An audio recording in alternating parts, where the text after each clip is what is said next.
Before we begin the story, let us know where you're watching from by leaving a comment below. Don't forget to like and subscribe. Have a wonderful day. Enjoy the story, everyone. Amara stood before the glass doors of Carter Enterprises, her heart a thundering drum against her ribs. The morning sun caught the subtle gold undertones in her dark skin, highlighting the quiet determination in her stance. Her simple navy dress, the nicest she owned, felt inadequate against the backdrop of corporate luxury. But she lifted her chin with inherited grace. The manila envelope in her vintage leather bag held more than just an application. It held her brother's chance at survival. Last night's hospital visit flashed through her mind. Jalen's thin face, animated despite his weakness, trying to talk her out of this. "You can't sell yourself for me, Mara," he'd whispered. But they both knew there were no other options left. The experimental treatment's success rate was remarkable, but its price tag might as well have been written in stars. The security guard, an older man named Idris, gave her a gentle smile as she passed. He'd been kind during the preliminary screenings, noticing how different she was from the parade of socialites and models who'd arrived in chauffeur-driven cars, wearing outfits that cost more than her yearly rent. Inside, the elevator carried her to the 50th floor, each soft ding marking her ascent into a world she'd never imagined entering. The contract marriage program had made headlines when Liam announced it. A chance for the billionaire to find a suitable wife while providing life-changing funds to the chosen candidate. Amara touched the silver locket at her throat, drawing strength from the photos of her parents inside. "Guide me," she whispered to their memory. The reception area was bigger than her entire apartment, decorated with artwork that probably cost more than Jalen's entire treatment plan. The receptionist, Theo, gave her a practiced smile that held a hint of pity. "Mr. Carter will see you now. You're his last appointment." Liam stood at his window when she entered, his tall frame silhouetted against the city skyline. When he turned, something flickered in his dark eyes, surprise, perhaps, or recognition of something he hadn't expected to find. He was handsome in a way that spoke of careful cultivation, every dark hair perfectly placed. His suit probably worth more than her car. "Miss Leora," he said, his voice carrying wealth in every syllable, "you're my last appointment of the day." Amara met his gaze steadily, refusing to be intimidated by his perfectly tailored appearance or the obvious power he wielded. In the sunlight streaming through his floor-to-ceiling windows, she caught a glimpse of something vulnerable beneath his polished exterior, a loneliness that matched her own. He picked up a file, scanning it with practiced efficiency. "Your application is unusual. No attempts to flatter me, no elaborate stories about following my career, just straight facts." His eyes found hers again, curiosity evident in his expression. "Most candidates try to convince me they've been secretly in love with me for years. I don't believe in lying," Amara replied simply.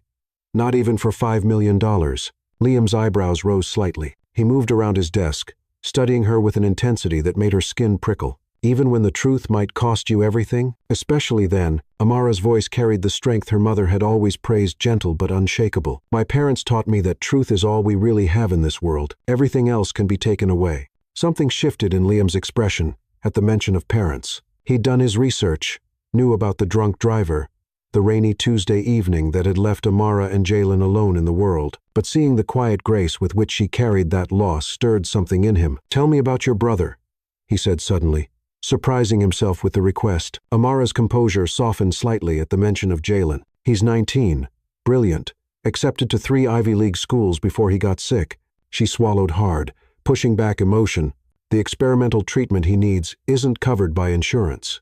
We lost our parents 5 years ago, so it's just us. I've worked 3 jobs, sold everything of value we owned. He's all I have left."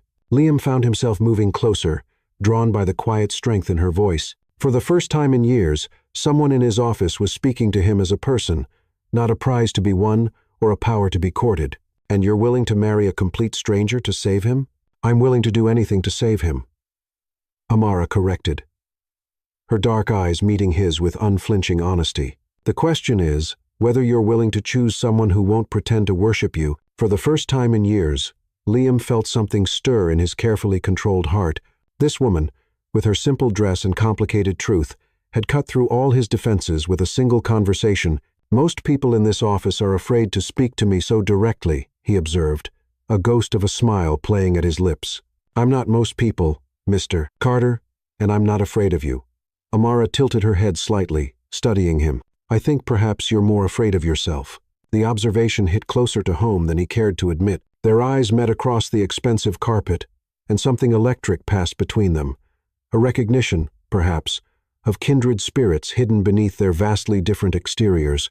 "The contract," Liam said finally, pressing a button on his phone. When Theo brought in the leather portfolio, he found himself watching Amara's reactions carefully. She read every page thoroughly, asking intelligent questions about terms and conditions. No one had ever approached this transaction with such careful dignity before. As Amara signed her name with steady hands, Liam found himself studying her profile. The elegant line of her neck, the quiet grace in her movements. This wasn't how he'd expected his search to end, but something told him this woman, this honest, brave woman, would change his life in ways no contract could anticipate. "Welcome to my world, Miss Leora," he said softly as she rose to leave. The words carried more weight than he'd intended, heavy with unspoken possibilities. Amara turned at the door, and for a moment, her carefully maintained composure cracked just slightly. "I hope your world is ready for someone real, Mr. Carter." Her words lingered in the air long after she'd gone, along with the subtle scent of her perfume, something simple and honest, like everything else about her. Liam touched the contract where she had signed, feeling the slight indentation of her name. For the first time since announcing this program, he felt something beyond business interest. A spark of genuine connection that both thrilled and terrified him. That evening, as Amara sat beside Jalen's hospital bed, sharing the news, and Liam stood in his penthouse, holding a glass of untouched scotch, neither could know how their lives had truly changed, not because of the contract they'd signed, but because of the truth they'd recognized in each other's eyes. A truth that would eventually tear them apart and bring them back together, stronger and more real than either had dreamed possible. Their story had begun, not with the flourish of a pen on legal papers, but with a moment of genuine connection in a world built on facades. And somewhere in the city night, destiny smiled at what was to come. Chapter 2.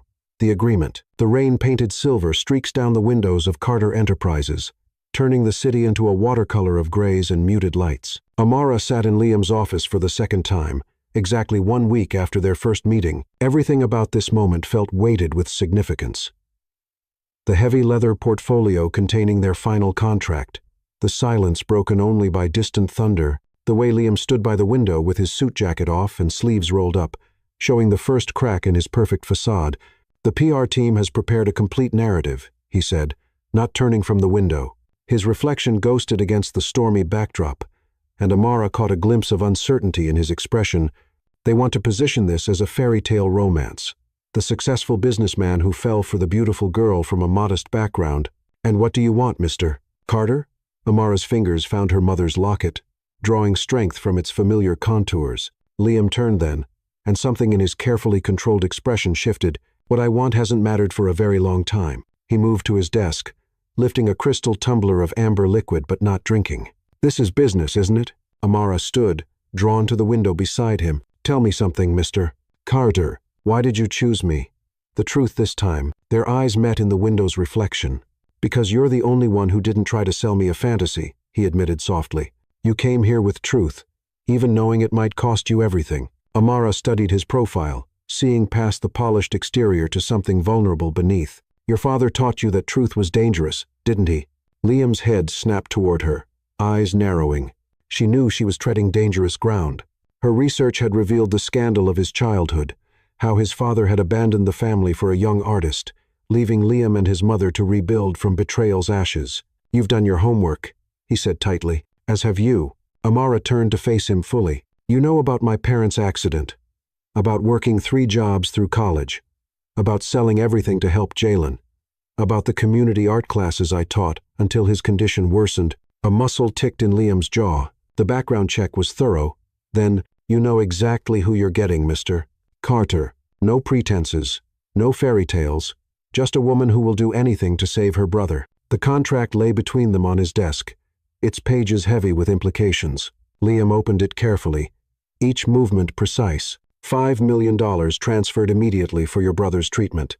Joint accounts for maintaining appropriate appearances. Use of all properties and vehicles. He paused, watching her carefully.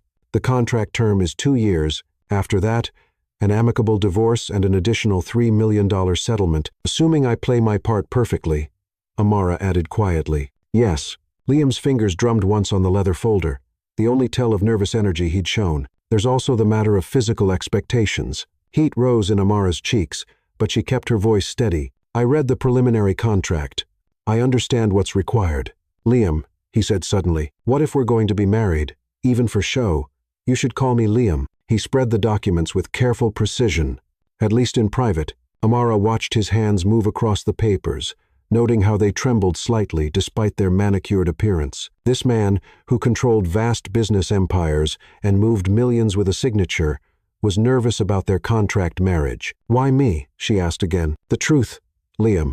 Not what you tell the board or the PR team. He looked up, and for a moment, his carefully constructed facade cracked completely. Because when you look at me, you see past all of this. He gestured to his office, his expensive suit, all the trappings of his power. You see something real, and that terrifies me as much as it draws me in.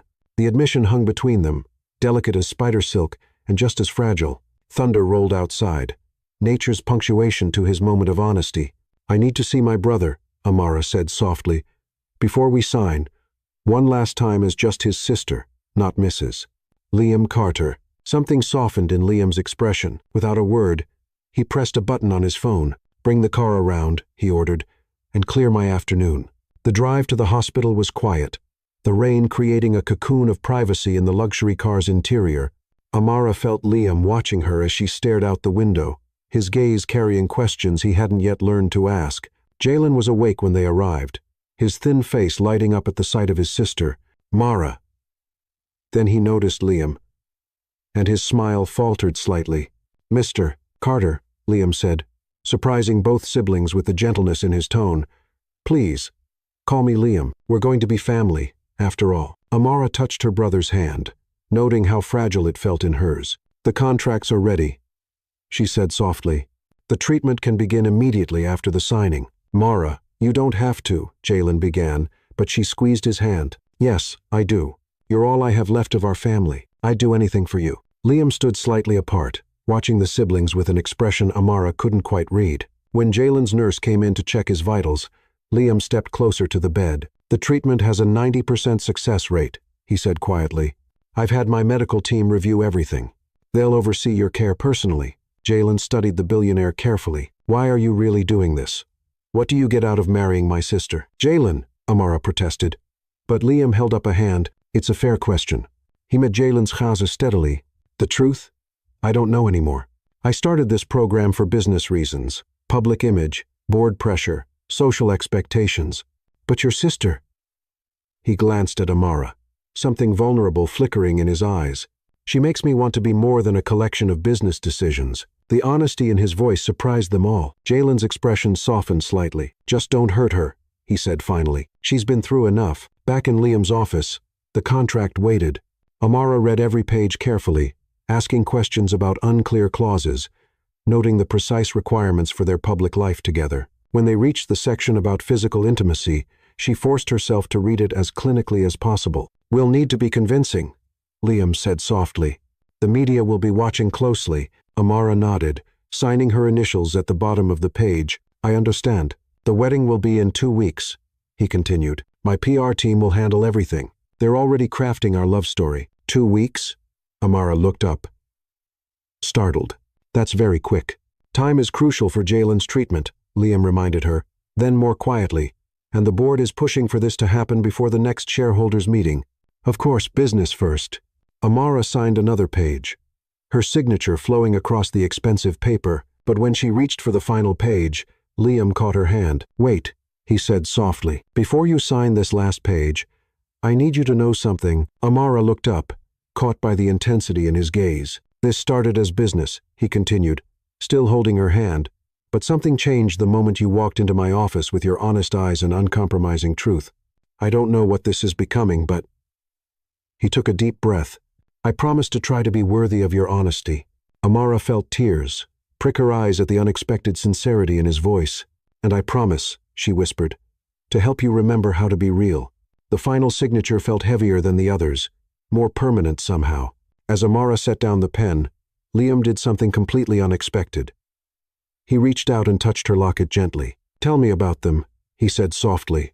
"Your parents, not what's in the files. Tell me who they really were." And there, as rain painted the windows and thunder rolled in the distance, Amara began to share the real story of her family with the man who would become her husband.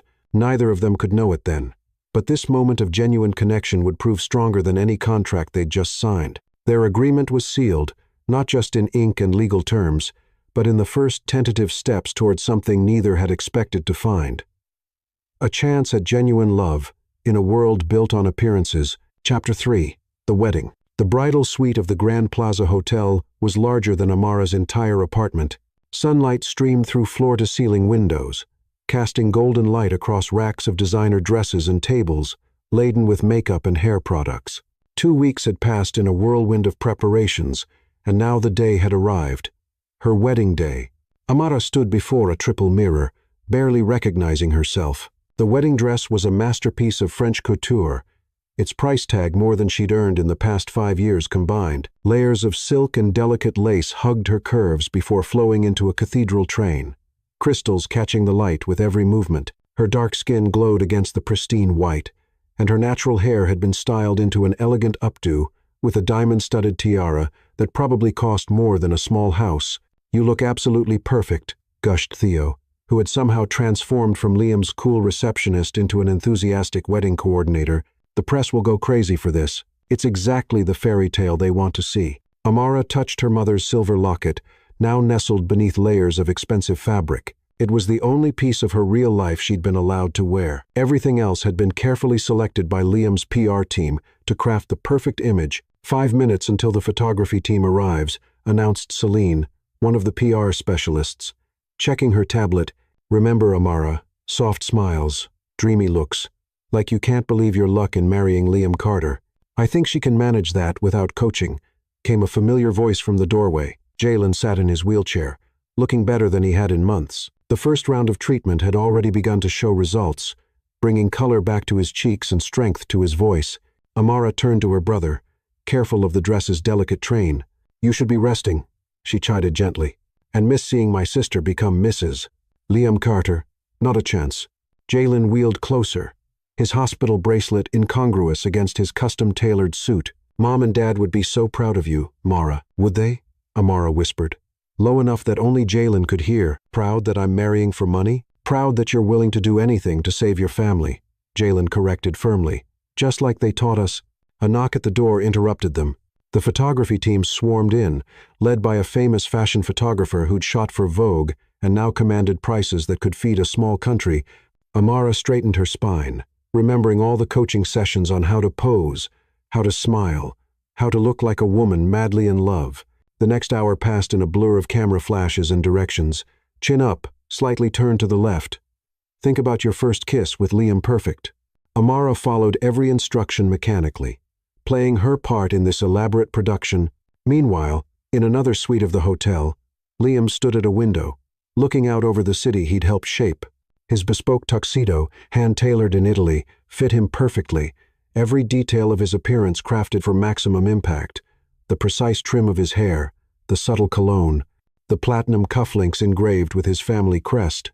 "The guests are arriving," reported Gideon, his head of security. "Every major news outlet is represented. Social media is already buzzing with speculation about the dress." Liam nodded absently, his mind elsewhere. He'd spent the morning in meetings with his board of directors, reassuring them about the marriage's positive impact on company image and stock prices.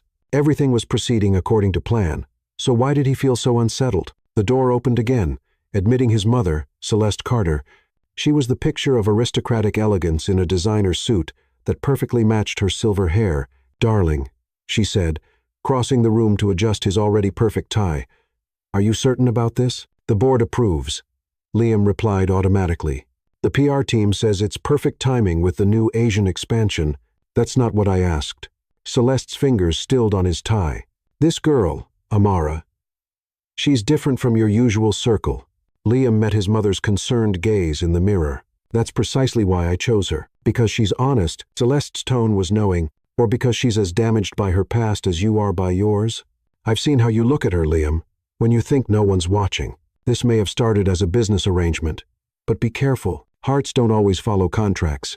Before Liam could respond, Celine, his PR director, burst in. It's time. Everyone's in position. Are you ready? The Grand Plaza's ballroom had been transformed into a fantasy of white flowers and crystal lights.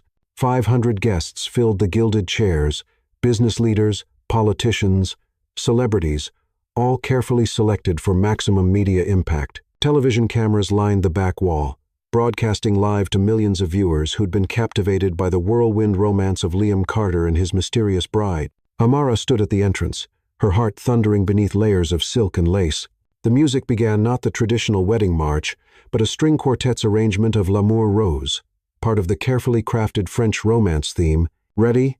Jalen asked softly. He'd insisted on wheeling himself down the aisle beside her, refusing a helper. You can still run. Amara squeezed his shoulder gently. No running, she whispered. We Leoris. We face things head on. The doors opened. Hundreds of faces turned to watch her entrance, cameras flashing like stars. Amara forced herself to smile, to walk with the grace she'd practiced for countless hours. She kept her eyes fixed on Liam, standing at the altar in his perfect tuxedo, playing his role just as carefully as she played hers. But when their eyes met, something shifted. For a moment, the cameras disappeared. The watching crowd faded away, and Amara saw something real flash across Liam's face, a glimpse of the man behind the billionaire mask, a hint of vulnerability that matched her own. The ceremony passed in a haze of practiced words and choreographed movements. They exchanged rings platinum for him, diamond encrusted for her, both custom-designed and worth small fortunes. When the minister pronounced them husband and wife, Liam's kiss was perfect for the cameras, passionate enough to seem real, controlled enough to remain elegant. Yet his hand trembled slightly against her waist, and Amara felt his heart racing where their bodies touched. This wasn't in the contract, this moment of shared uncertainty. This flash of genuine connection. The reception was a showcase of wealth and influence. Crystal champagne flutes caught the light like liquid diamonds, while Michelin-starred chefs presented course after course of culinary artistry. Amara danced with Liam, both of them following the steps they'd practiced, smiling for the photographers who circled like elegant vultures. You look beautiful, Liam murmured during their first dance, his words masked by the music. The dress cost enough, Amara replied softly. I wasn't talking about the dress. Before she could respond, they were swept into the endless social obligations of the evening.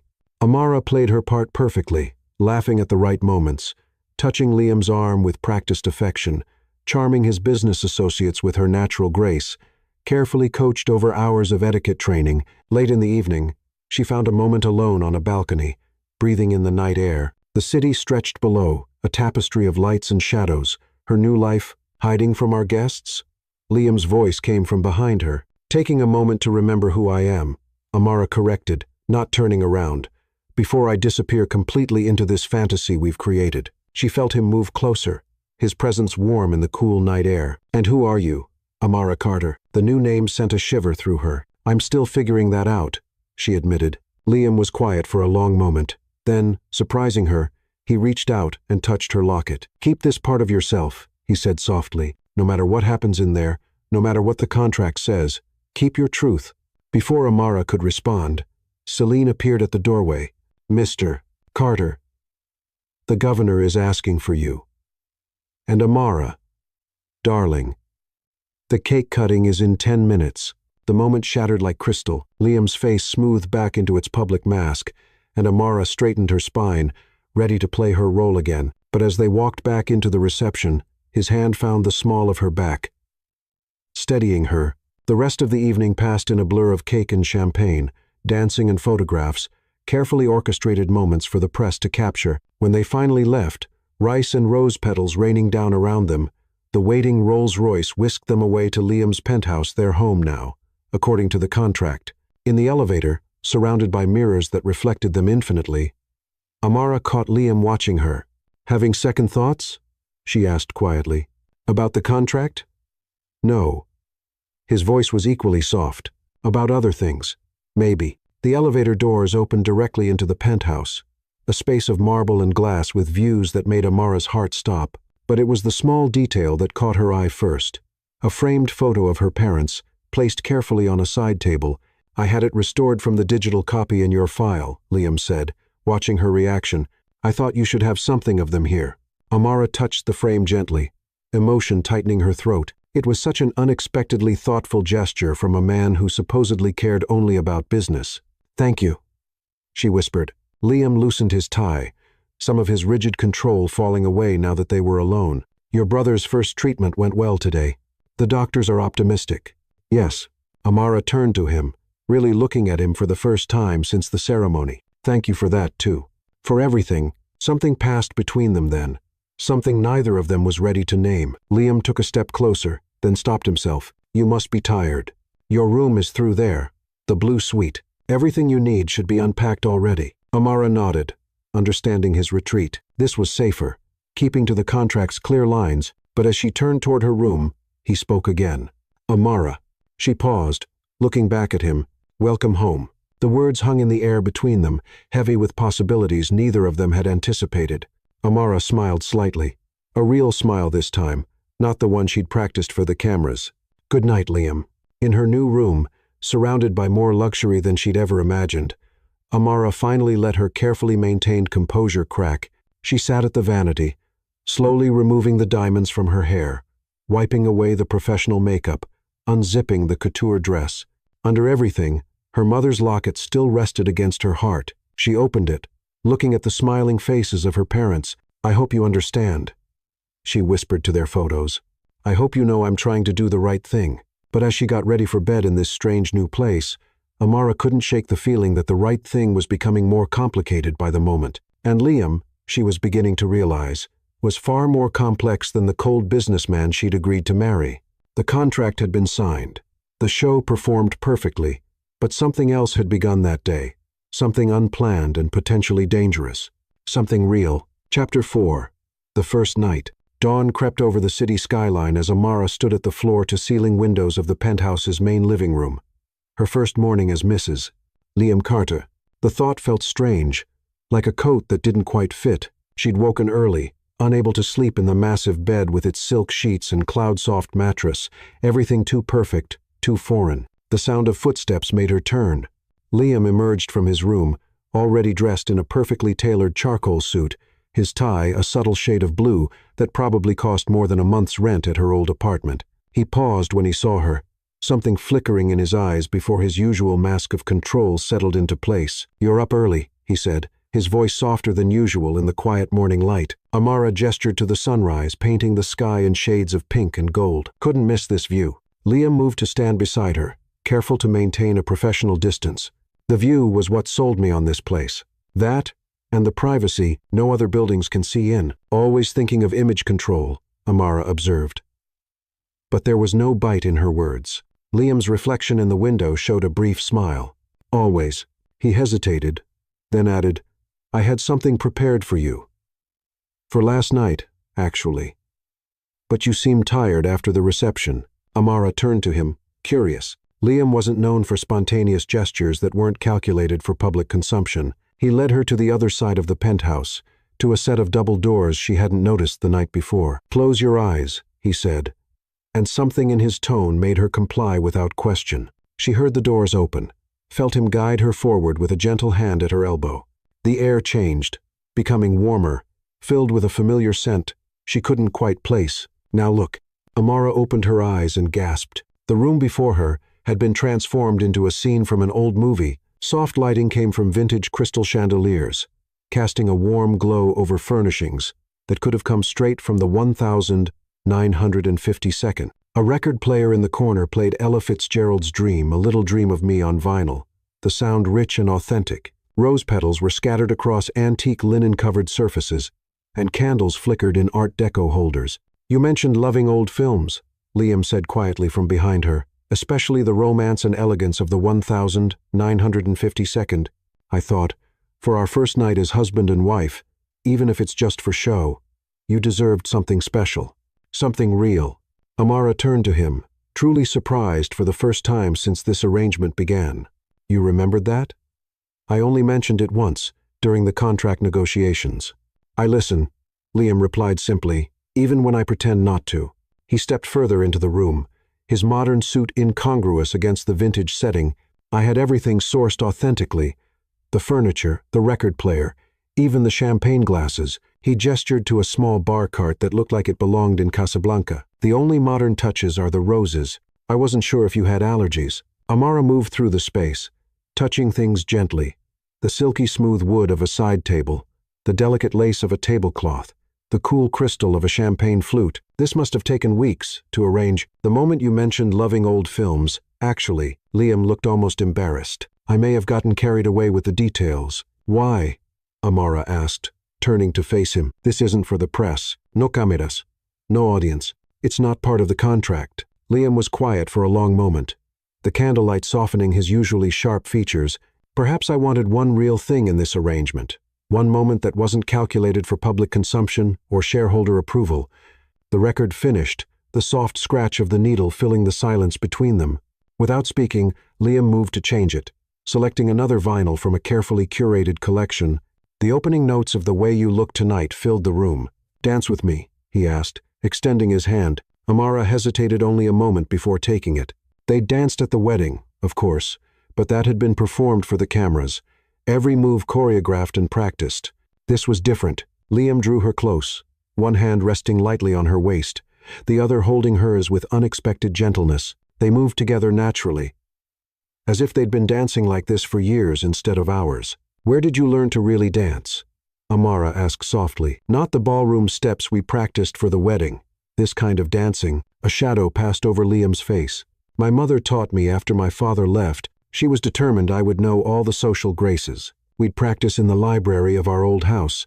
Using her record collection, she said, a man who could dance properly would never be alone. Yet here you are, in an arranged marriage. Here we are, he corrected softly. They danced in silence for a while, letting Fred Astaire's voice wash over them. Amara found herself relaxing into Liam's embrace, her head eventually coming to rest against his shoulder. She felt his surprise in the slight tension of his body, then felt him gradually relax as well. Tell me something real, she murmured, as the song changed to Moonlight Serenade. Something real, something not in your PR file, or my background check, something true. Liam was quiet for so long she thought he wouldn't answer. Then, his voice barely above a whisper, he said, I hate sleeping in that massive bedroom. It's too quiet, too perfect. Sometimes I fall asleep in my office instead, with the sound of the city below. Amara lifted her head to look at him, surprised by the admission. Why did you design it that way then? Because it's what someone like Liam Carter should have. The perfect penthouse, the perfect view, the perfect life. His smile was bitter. Everything's always about perception. Not everything, Amara said softly, reaching up to touch his cheek. The gesture surprised them both. This room isn't about perception. Something changed in Liam's eyes then, something that made Amara's heart skip. He leaned down slowly, giving her time to pull away, and pressed his lips to hers. Unlike their wedding kiss, this one wasn't for show. It was soft, tentative, real. Amara found herself responding without thinking, her fingers sliding into his perfectly styled hair, messing it up in a way that would have horrified his PR team. When they finally parted, both slightly breathless, Liam rested his forehead against hers. This wasn't in the contract, he murmured. No, Amara agreed. It wasn't. They stayed like that for a moment, suspended between reality and fantasy, between the roles they were supposed to play and the people they really were. The vintage clock on the mantel chimed softly, reminding them of the world outside. I have meetings, Liam said reluctantly, straightening his tie. The Asian merger won't wait, even for a honeymoon. Amara stepped back, smoothing her own clothes. And I should visit Jalen, see how he's responding to the new treatment. They looked at each other in the warm light of the vintage room, both aware that something had shifted between them, something unplanned and potentially dangerous. Amara, Liam said as she reached the door, thank you for giving me one real moment in all of this. She smiled, a genuine smile that transformed her face. Thank you for remembering that one casual comment about old movies, for creating this. She gestured to the room. It's perfect. As she left to prepare for her hospital visit, Amara touched her lips softly, still feeling the ghost of their kiss. This wasn't part of the plan. This wasn't what she'd signed up for. Feelings would only complicate their carefully structured arrangement. But as she caught her reflection in one of the penthouse's many mirrors, she saw something in her own eyes that scared her. A softness that hadn't been there before, a warmth that had nothing to do with contracts or obligations. In his office later that morning, Liam found himself unable to focus on the merger documents before him. His thoughts kept drifting back to the feel of Amara in his arms. The way she'd looked in the vintage room's soft light, the surprising weight of her head resting against his shoulder. "Mr. Carter," his assistant's voice broke through his reverie. "The board is waiting in the conference room." Liam straightened his tie, pushed away thoughts of dance music and candlelight. He had a role to play, an image to maintain, but for the first time in years, the mask felt uncomfortable, like it didn't quite fit anymore. As he walked to the conference room, he touched his own lips briefly, remembering their kiss. Something real had happened in that vintage room, something neither of them had anticipated or planned for, something that could either save them both or destroy everything they'd so carefully arranged. Chapter 5. Changes. The first month of their marriage brought changes neither Amara nor Liam had anticipated. The penthouse, once a showcase of minimalist luxury, began to show subtle signs of actually being lived in.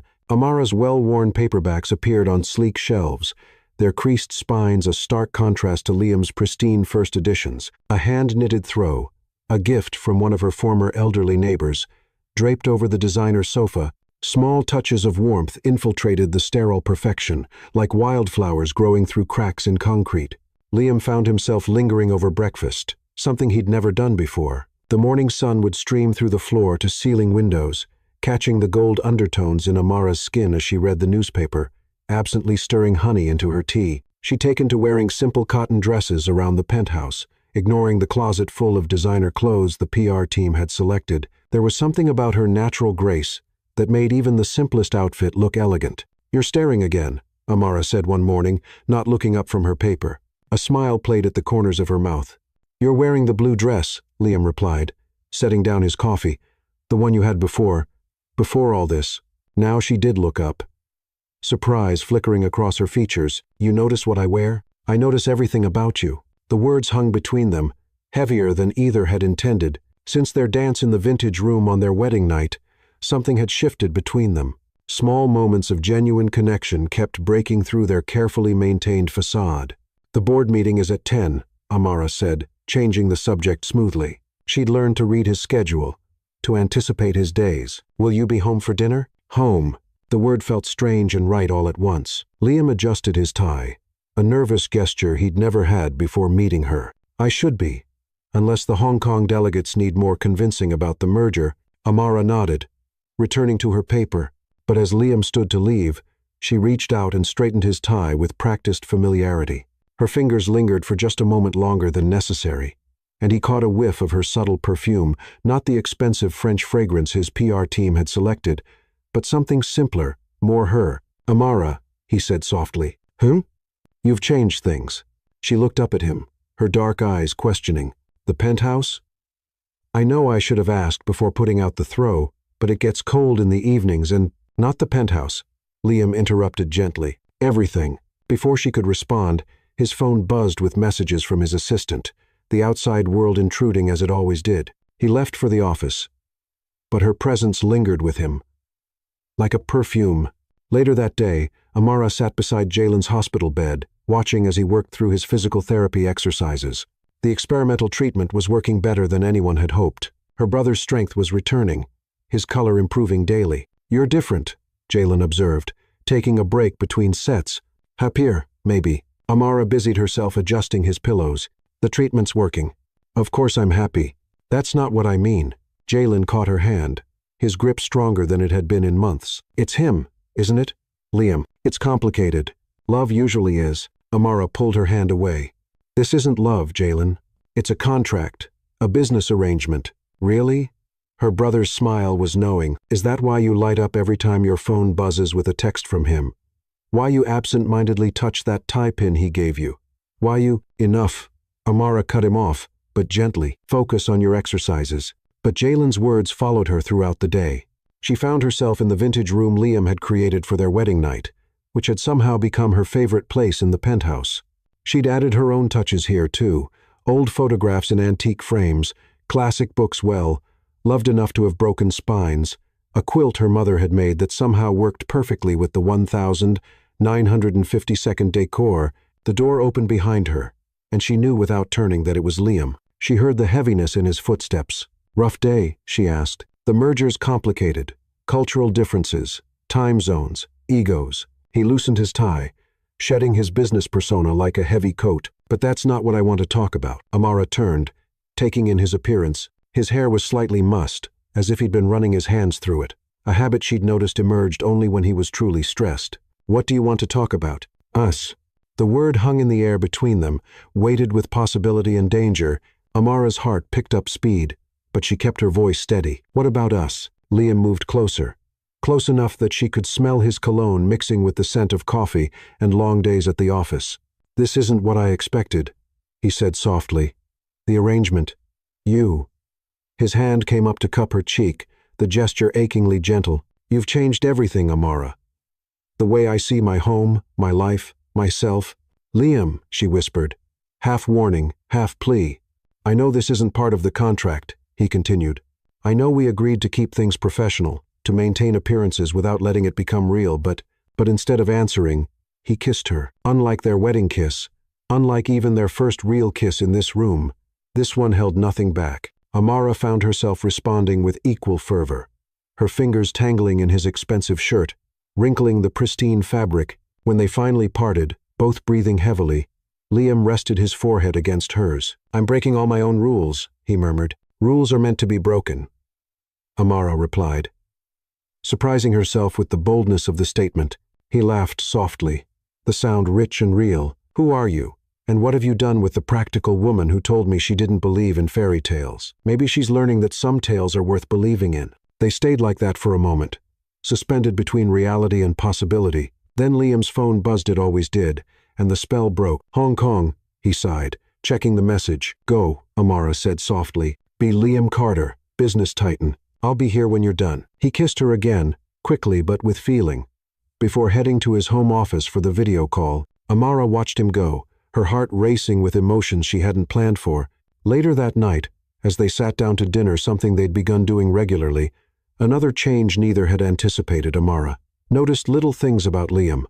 The way he'd rolled up his sleeves, showing strong forearms marked with an old scar he'd never explained. How he'd learned to cook simple meals, preferring them to the elaborate catering he'd once relied on. The way his eyes softened when he looked at her, thinking she wouldn't notice. Tell me something real, she said, echoing their conversation from their wedding night. Liam set down his fork, considering. I've never been happier, he said simply. Because of the merger, because of you. Amara felt her breath catch. This wasn't supposed to happen. They weren't supposed to fall in love, because that's what this was, wasn't it? Love, sneaking in through the cracks in their carefully constructed arrangement. Liam, she began. But he shook his head. I know what you're going to say, that this complicates things, that we had an agreement, that feeling things will only make it harder when the contract ends. He reached across the table, taking her hand. But what if I don't want it to end? Before Amara could respond, the elevator chimed. Someone coming up to the penthouse. They pulled apart quickly, resuming their practiced poses as Celine from the PR team burst in. Tomorrow's charity gala, she announced, waving her tablet. We need to go over the final details. Amara, darling, the Valentino dress has been delivered. Liam, remember to keep the focus on the children's hospital wing. It polls well with female demographics. Just like that, reality intruded. They were back to being Liam Carter and his contract wife, playing parts for the public's consumption. But as Amara met Liam's eyes across the table, she saw the truth there. Something real had grown between them, something neither had expected or planned for. The question was, what were they going to do about it? That night, lying in her bed in the blue suite, Amara touched her mother's locket and whispered into the darkness, I think I'm falling in love with him, Mom. Actually, properly falling in love. What do I do? But her mother's picture couldn't answer, and Amara was left with the growing realization that her heart had betrayed her careful plans. She'd signed up for a business arrangement and somehow found herself living a love story. In his own room, Liam stood at the windows, looking out over his city. But instead of seeing business opportunities and property values, he found himself imagining a future, a real one with Amara. One where the contract was just paper and what they felt for each other was the only truth that mattered. Change had come to the penthouse, to their lives, to their hearts. The question wasn't whether to accept it anymore, but how to embrace it without losing everything they'd built. Chapter 6. Breaking Point. The Metropolitan Museum of Art glittered like a jewel box, its grand entrance awash in spotlights and camera flashes. The annual charity gala was the social event of the season, drawing the city's elite like moths to a flame. Amara stood at the top of the marble steps, her heart heavy despite the lightness of her smile. The dress Liam had chosen was a masterpiece of diamonds and silk, worth more than most people earned in a year. The necklace that encircled her throat was even more valuable. A cascade of perfect diamonds that felt more like a collar with each passing moment. She touched her mother's locket, now hidden beneath the extravagant piece, drawing strength from its familiar shape. "Perfect," Liam whispered, his lips barely moving as they posed for photographs. "You look absolutely perfect." Once, those words would have been just part of their act, but things had changed in the past months. Amara had seen behind Liam's carefully constructed facade, had fallen in love with the man who cooked her breakfast and remembered how she liked her tea, the man who had created a vintage room just because she loved old movies, the man who was nothing like this public version of himself. "Mr. Carter," called a reporter. "The necklace. Is it new?" Liam's smile widened, practiced and perfect. "A special gift for my beautiful wife. 10 carats of the finest diamonds, each personally selected," his hand pressed against Amara's back, urging her to turn so the cameras could capture every angle. "Only the best for Mrs. Carter." Amara felt something inside her crack. The diamonds felt heavier with each word, each flash of cameras. This wasn't the Liam she'd come to know in private moments. This was Liam Carter, business titan, showing off his latest acquisition. Inside, the gala was a symphony of wealth and pretense. Crystal chandeliers cast rainbow light across marble floors, while string quartets played in hidden alcoves. The city's most powerful people circulated like sharks, their designer clothes and jewelry, a kind of armor. "Darling," Liam said, loud enough for nearby guests to hear, "let's show everyone your necklace. The craftsmanship really should be appreciated up close." Amara allowed herself to be led through the crowd, smiling and nodding as women exclaimed over the diamonds. She felt like a prized horse being paraded at auction, her worth measured in carats and designer labels. "It must be wonderful," said a woman in Chanel, her voice dripping with fake sweetness, "being married to a man who can give you such things. Like putting a collar on a pet," came a whispered comment from somewhere in the crowd. Amara felt the words like a physical blow. She turned to look at Liam, hoping to see a glimpse of the real man she'd fallen in love with.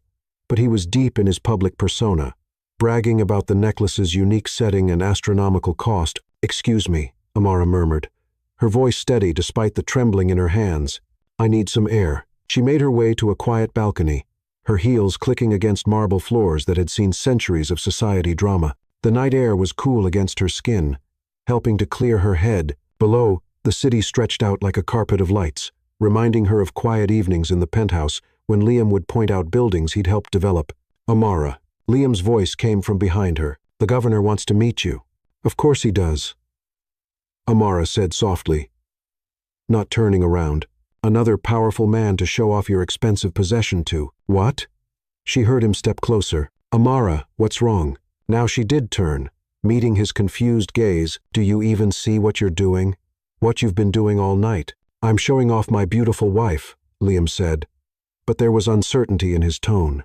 "The diamonds," Amara cut in, her voice breaking slightly. "The diamonds are a collar, a beautiful, expensive collar to show everyone that you own me. That's not the Liam I've come to know, the real one who makes me tea and remembers how I take it, who created that beautiful vintage room because of one casual comment. He would understand why this hurts." "Amara, please." Liam reached for her, but she stepped back. "The press. Expect the press. The board. The shareholders. When did their expectations become more important than what's real between us?" "This is business," Liam said, but the words sounded hollow, even to his own ears. "No," Amara replied softly. "This stopped being just business the moment you kissed me in that vintage room, the moment you started looking at me like I was more than a contract, the moment I fell in love with you." The last words hung in the air between them, the first time either had spoken them aloud. Liam's face showed a complex mix of emotions. Love, fear, confusion. "Amara," he breathed, reaching for her again. But Amara had already unclasped the necklace. She placed it carefully in his hand, the diamonds catching the light one last time. "I can't do this anymore," she whispered. "I can't pretend to be your perfect society wife, your latest acquisition to show off. I thought what was growing between us was strong enough to break through this facade, but tonight proved me wrong." "Please," Liam said, his public persona cracking. "We can talk about this at home." "Home?" Amara repeated softly. "That penthouse stopped feeling like a home the moment you put this collar around my neck and paraded me around like a prize." She touched her mother's locket, drawing strength from its familiar weight. "Jalen's treatment is working. The latest tests show he's in remission. He'll live. Thanks to you. That was our deal. His life for my cooperation in your public performance. But I can't. I can't keep sacrificing my soul for your image." "What are you saying?" Liam's voice held a note of fear she'd never heard before. Amara reached into her clutch, drawing out an envelope. "This is my goodbye. I've already packed my things, just what I brought with me. Nothing you bought. The money for Jalen's treatment is all I'll take. You can tell the press whatever story works best for your image." "No." Liam's voice cracked. "Amara, please. I love." "Don't," she interrupted gently. "Don't say it now, when you spent all evening proving that your public image means more than any real feelings between us." She pressed the envelope into his hand alongside the diamond necklace. Then, in a gesture that broke both their hearts, she reached up and kissed his cheek softly. "Goodbye, Liam. Thank you for showing me that love could be real, even if it wasn't strong enough to survive your need to show off." Amara turned and walked away, her designer dress whispering against marble floors. She didn't look back. Didn't see Liam standing frozen on the balcony, holding a fortune in diamonds in one hand and her goodbye letter in the other. Inside, the gala continued its glittering dance of wealth and power. No one noticed as Amara slipped through a side exit, leaving behind the world of luxury and pretense she'd never truly belonged in. A waiting taxi, arranged earlier when she'd made her decision, took her away from the museum, away from the life she'd thought might become real, away from the man she'd truly fallen in love with. In her hotel room later that night, Amara finally let her tears fall as she wrote in her journal. "Dear Liam, the treatment worked. Jalen will live. I'm grateful beyond words for that gift, but I can't stay and watch the man I've fallen in love with disappear behind his public mask. Your world of endless showing off suffocates me. The man I love exists behind closed doors, but you won't let him live in the light. I'm setting you free from our contract. The money for Jalen's treatment is all I'll take. I won't be another possession for you to display, another piece of evidence of Liam Carter's wealth and power. I loved you, the real you, the one who cooked breakfast and remembered small details about my life, the one who created a perfect vintage room just because I mentioned loving old movies. But that man seems to get lost whenever there's an audience, replaced by someone who sees me as another acquisition to show off. Maybe someday you'll learn that real love isn't something to display like a diamond necklace. It's something to cherish quietly, completely, and truly. Goodbye, Amara." She sealed the letter, her tears making the ink blur slightly, then touched her mother's locket, the only piece of jewelry she'd kept, and whispered into the darkness. "I did the right thing, didn't I, Mom? Loving him wasn't enough if he couldn't love me more than his image." Across the city, in a penthouse that suddenly felt too large and too empty, Liam stood in the vintage room he'd created for Amara. The diamond necklace lay forgotten on a side table, its brilliance dulled in the soft vintage lighting. He read her letter again and again, each word cutting deeper than the last. For the first time since his father left, Liam cried not the careful, photogenic tears he'd learned to produce for sympathetic press coverage, but real, raw sobs that shook his whole body. He'd had something real, something precious, and he'd lost it because he couldn't stop playing the role he'd created for himself. The vintage room held echoes of their dance on their wedding night, of quiet evenings spent talking, of moments when the real Liam had emerged from behind his carefully constructed facade. Now, it would stand as a monument to what he'd lost. The one person who had seen through his mask and loved what she found beneath it. Outside, the city continued its endless dance of light and shadow, unaware that a real love story had just ended because one man couldn't stop performing long enough to live it truly. Chapter 7. The Void. The first week after Amara left, Liam moved through his life like a ghost in his own world. The penthouse, once warmed by her presence, felt cavernous and cold. Her absence was everywhere. In the empty chair at breakfast, in the silence where her humming used to be, in the little touches she'd added to their home that he couldn't bring himself to remove. The vintage room remained locked. He'd fired an over-enthusiastic housekeeper who'd suggested clearing out Mrs. Carter's things. Everything stayed exactly as Amara had left it, from the old books on the shelves to the hand-knitted throw on the antique sofa. Even her scent lingered faintly, a subtle reminder of what he'd lost. "The press needs a statement," Celine said, hovering anxiously in his office doorway. The PR team had been in crisis mode since the gala. The speculation is getting out of control. Some are suggesting she was an accomplice in a corporate espionage scheme. Liam stared out his office window. The city spread before him like a kingdom he no longer wanted. "Tell them whatever you want," he said flatly. "Just leave her name clean. But, Mr. Carter, get out." His voice held none of its usual polished authority. Instead, it carried the raw edge of a man barely holding himself together. Celine retreated quickly, leaving Liam alone with his thoughts and the diamond necklace that still sat on his desk, a glittering reminder of his biggest mistake. The days blurred together. Liam canceled meetings, ignored calls, retreated from the social circles he'd once dominated. His mother arrived unannounced one evening, letting herself into the penthouse with her emergency key. "Oh, Liam," Celeste Carter said softly, finding her son sitting in the dark of the vintage room. He held Amara's goodbye letter in one hand and a glass of scotch in the other. "She's gone, Mother." Liam's voice cracked. "I had something real, something precious, and I treated it like another business acquisition to show off." Celeste moved through the room, turning on the vintage lamps that cast their warm glow over the carefully curated space. "Tell me what happened." So he did. He told her about the gala, about the diamond necklace that had felt like the perfect gesture to his public self, but had been a cruel mistake to his heart. He told her about Amara's words on the balcony, about the letter, about the way she'd kissed his cheek before walking away from their carefully constructed life. "I don't know how to fix this," he admitted, vulnerability raw in his voice. "Perhaps," Celeste said gently, "that's because you're still thinking like Liam Carter, the business titan who can solve any problem with money or power. You need to think like Liam, the man who fell in love with a woman brave enough to walk away from all this luxury because she wanted something real." She picked up a framed photo from a side table. Amara and Liam at a charity event, both smiling perfectly for the cameras. "This isn't the smile I saw when she looked at you over breakfast," Celeste observed. "You had something genuine growing here, son, but you couldn't stop performing long enough to let it bloom." "How do I find her?" Liam asked, setting down his glass. "I've had private investigators searching, but she's disappeared completely. The apartment she shared with Jalen is empty. Her old jobs have no forwarding address. Even the hospital won't tell me anything about Jalen's current treatment location." "Perhaps," Celeste suggested, "that's because you're still trying to control everything. You're searching with money and power, the very things that drove her away." Liam stood, moving to the window. The city lights blurred through unshed tears. "I see her everywhere," he admitted softly. "In every crowd, every glimpse of dark skin and natural hair.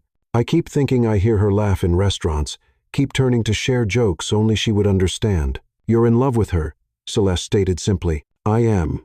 The admission felt like surrender and salvation all at once. Not the perfect society wife I tried to make her into, but the real Amara. The one who loved old movies and wore simple cotton dresses around the house. The one who called me out on my pretenses and made me want to be genuine. Celeste watched her son carefully. She'd never seen him like this, not even after his father left. This was a different kind of pain. The agony of losing something authentic in a world built on facades. "The board is concerned," she said after a moment. "Your withdrawal from social circles, the canceled meetings. Let them be concerned." Liam turned from the window, and Celeste was struck by how different he looked. Gone was the perfectly groomed business titan. In his place stood a man in rumpled clothes, with several days' worth of stubble and eyes that had seen too little sleep. "I can't go back to being that person, the one who measures everything in dollar signs and social impact." "Then don't." Liam looked at his mother, surprised by the simple statement. "Your father spent his whole life performing," Celeste continued. "It's why he left. He couldn't maintain the act anymore. You've spent years trying not to be him, but in some ways, you've been acting just as hard. Maybe it's time to be real." She crossed to him, straightening his collar in a gesture that reminded him painfully of how Amara used to adjust his ties. "Find yourself first," she advised softly. "The real Liam, not the one you created for the business world. Then, maybe you can find her." After Celeste left, Liam stood in the vintage room for a long time. Everything here was real. The antique furniture carefully sourced because Amara had mentioned loving old films. The record player that still held the vinyl they danced to on their wedding night. The photographs of her parents he'd had restored. He picked up Amara's letter again, reading words he'd already memorized. "I loved you, the real you, the one who cooked breakfast and remembered small details about my life, the one who created a perfect vintage room just because I mentioned loving old movies. But that man seems to get lost whenever there's an audience, replaced by someone who sees me as another acquisition to show off. The words hurt just as much as they had the first time he'd read them, but now something else stirred beneath the pain. Determination. Liam spent the next week searching for Amara. But differently this time, he visited her old neighborhood, talking to people who had known her. He learned about the elderly neighbor whose hand-knitted throw still lay on his sofa, about the local bookstore where Amara had worked part-time during college, about the community center where she taught art to children. Each story revealed another facet of the woman he'd loved without fully understanding. Amara hadn't just been his perfect society wife. She'd been a vital part of a community, a woman who touched lives in quiet but meaningful ways. The press continued to speculate about their separation. Liam's PR team crafted careful statements about mutual agreement and respect for privacy, but the tabloids ran wild with theories. Some painted Amara as a gold digger who'd fled with millions. Others suggested corporate espionage or scandal. Liam read each story with growing disgust at the world he'd been part of for so long. The same publications that had once praised their fairy tale romance now competed to tear it apart for headlines. One morning, he walked into his office building and straight to Celine's desk. "Cancel everything," he ordered. "But, sir, the Asian merger, cancel it all." He pulled off his perfectly knotted tie, a gesture that felt symbolic somehow. "I'm taking a leave of absence." The next few hours were chaos. The board called an emergency meeting. Shareholders panicked. Stock prices fluctuated. But for the first time in his adult life, Liam didn't care about any of it. He went home to the penthouse, to the vintage room that held more truth than the rest of his life combined. Sitting in the soft lamplight, surrounded by memories of Amara, he began to write. "Dear Amara, you were right about everything. I've spent so long performing that I forgot how to be real. The man you fell in love with, the one who cooked breakfast and created this room, that's who I want to be. Not just behind closed doors, but in every moment of my life. I'm learning, slowly, what real value means. The diamond necklace that drove you away sits in storage. A reminder of how badly I misunderstood what makes something precious. Your old cotton dresses, the ones I once thought weren't good enough for Liam Carter's wife, now seem like symbols of an authenticity I'm only beginning to grasp. I don't know if you'll ever read this. I don't even know if I'll find you to give you these words. But I'm done performing. I'm done measuring life in stock prices and social standing. I love you, the real you, all of you, and I'm finally ready to be the real me, whether or not you're here to see it. I'm sorry I made you feel like a possession. You were always the most valuable thing in my life, and I was too blind to see that value had nothing to do with price tags or public perception. With love, the real Liam." He sealed the letter but didn't send it. Instead, he placed it in the vintage room next to the record player that still held their wedding night song. Then he went to his closet and began packing a simple bag. The real Liam Carter had a lot of work to do, starting with finding himself beneath years of careful performance. Only then could he hope to find Amara again, not to possess her or display her, but to love her truly, completely, and without pretense. The void she'd left in his life wasn't just an absence. It was a space for growth, for transformation, for becoming the man who deserved the kind of love she'd offered, real, unvarnished, and more precious than all the diamonds in the world. Chapter 8. Reflection. 3 months after Amara's departure, Liam stood in front of his bathroom mirror, barely recognizing himself. His perfectly trimmed hair had grown longer, stubble shadowed his jaw, and his designer suits hung untouched in their closet. Instead, he wore simple jeans and a cotton shirt, the kind of clothes the old Liam would never have been caught dead in. The transformation wasn't just external. Each day without Amara had forced him to confront the artifice of his former life. He'd spent weeks driving through the city, visiting the places that had meant something to her. The small bookstore where she'd worked during college became his regular haunt. The elderly owner, Mrs. Beatrice, had initially watched him with suspicion but gradually warmed to his presence. She used to sit right there. Mrs. Beatrice told him one rainy afternoon, pointing to a worn armchair in the corner, reading to the neighborhood children every Saturday morning. Those kids adored her. Liam ran his fingers over the chair's frayed fabric, imagining Amara there, surrounded by children, her voice bringing stories to life. This was the woman he'd tried to transform into a society trophy, and the realization made him ache with regret. He'd visited the community center next, where Amara had taught art classes. The walls still displayed some of her students' work, bright splashes of color and hope, in a neighborhood that had seen better days. The center's director, an older man named Ezra, had regarded Liam with a mixture of recognition and weariness. "Why are you here, Mr. Carter?" Ezra had asked directly. "Our Amara isn't some lost possession for you to reclaim." The words had stung, but Liam appreciated their honesty. "I'm not here to reclaim anything," he'd replied. "I'm here to understand what I failed to see before." Now, months later, that understanding was slowly taking shape. Liam had discovered an Amara he'd never truly known, a woman who had woven herself into the fabric of her community, who had touched lives in ways that had nothing to do with wealth or status. He spent his mornings in the vintage room, surrounded by the careful details he'd once commissioned to impress her. But now he saw them differently. Each piece told a story of the man he could have been, someone who paid attention, who cared about more than appearances, who understood that love wasn't measured in carats. The diamond necklace that had been the final straw lay in its velvet box, untouched. Liam couldn't bear to look at it, remembering how it had felt like a collar around Amara's neck. He'd considered selling it and donating the money to the community center, but something held him back, perhaps the need to keep this reminder of his greatest mistake. One particularly sleepless night, he found himself driving to their old spots. The park where they'd walked at sunset. The small cafe where Amara had first made him try bubble tea. A memory that now made him smile, remembering his confused expression at the tapioca pearls.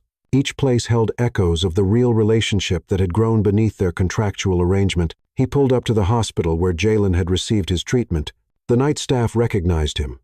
He'd been coming here often, not searching for Amara but trying to understand the depth of her sacrifice.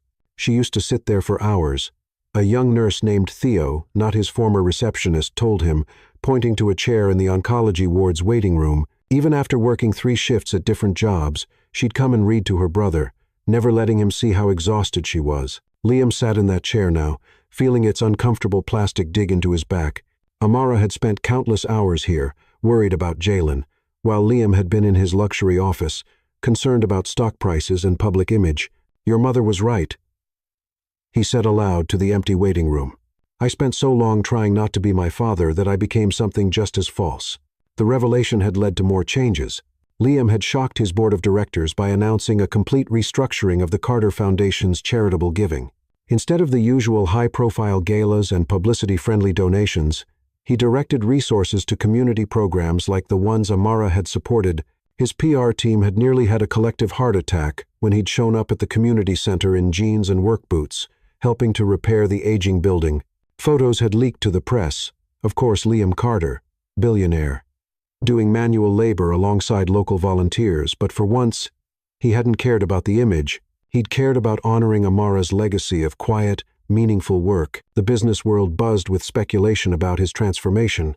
Some suggested a mental breakdown, others a calculated rebranding strategy. The truth was both simpler and more complex. Liam Carter was finally becoming real. He'd sold the penthouse. Too many memories echoed through its perfect rooms. The vintage room had been carefully dismantled, each piece stored in a warehouse along with Amara's letter and the diamond necklace. Instead, he'd moved into a modest brownstone in her old neighborhood, much to the horror of his social circle. His mother visited him there one evening, looking surprisingly at home in the cozy living room. "You've changed," she observed, sipping tea from a mismatched cup. "I had to," Liam replied, watching the sunset paint the worn hardwood floors golden. "The man I was, he lost something precious because he couldn't stop performing." Celeste studied her son carefully. "And this new version of yourself, is he ready to find her?" Liam was quiet for a long moment. "I don't know if I have the right to find her," he admitted. "She left because I treated our love like a business asset. Finding her now, wouldn't that be just another form of trying to possess her?" "Perhaps," Celeste suggested gently, "it depends on your intentions. Are you searching for her to reclaim what you lost, or to show her who you've become?" The question haunted Liam long after his mother left. He spent the night walking through the city, letting his feet carry him to places that held memories of Amara. The small park where she'd once stopped to help a lost child find his mother. The street corner where she'd given her umbrella to an elderly man caught in a sudden downpour.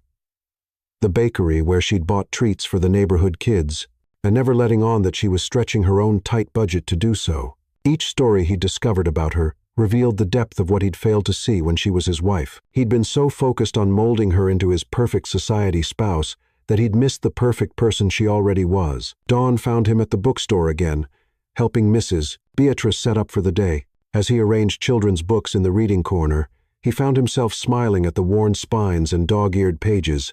These books had been loved, really loved, not kept pristine for show like his first editions at home. "You're not what I expected," Mrs. Beatrice said suddenly, watching him work. "When Amara married you, well, we all thought she was making a deal with the devil, selling herself to save her brother." Liam's hands stilled on a copy of The Little Prince. "She was," he said quietly. "That's exactly what it was. But somewhere along the way, it became real. At least it did for me." He looked around the small bookstore, with its mismatched chairs and slightly crooked shelves. "Now I understand what she tried to show me all along. That real value isn't in price tags or public perception. It's in the lives we touch, the love we share, the truth we live." Mrs. Beatrice nodded slowly. "You loved her." "Love," Liam corrected softly. Present tense. "I love her still." The old woman's expression softened.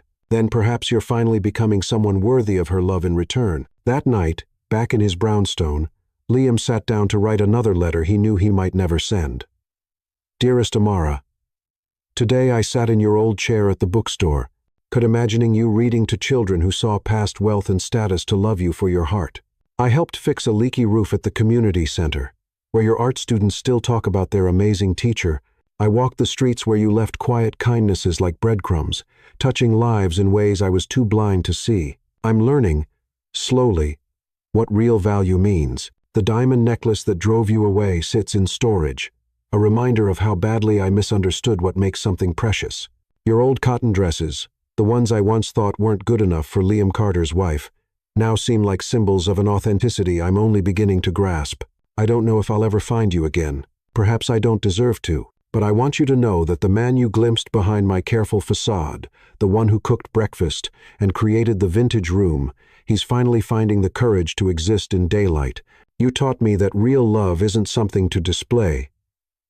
It's something to live, quietly and truly, in all the small moments that make up a life. I'm sorry I learned this lesson too late.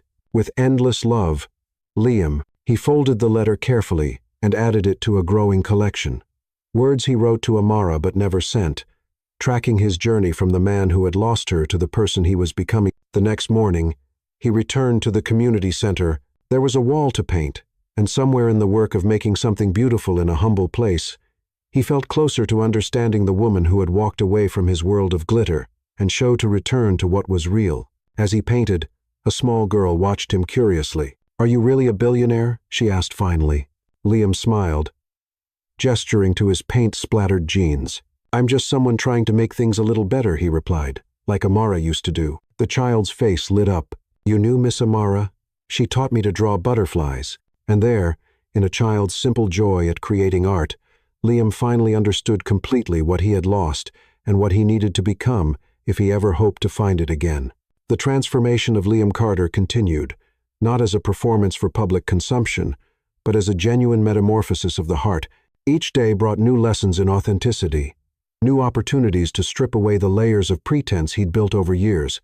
The business world might not understand, but for the first time in his adult life, Liam didn't care about their understanding. He cared about being real, about living truth instead of performing it. And somewhere out there, he hoped Amara might see this change and know that her leaving had created space for something genuine to grow from the ashes of their carefully scripted romance. Chapter 9. Discovery.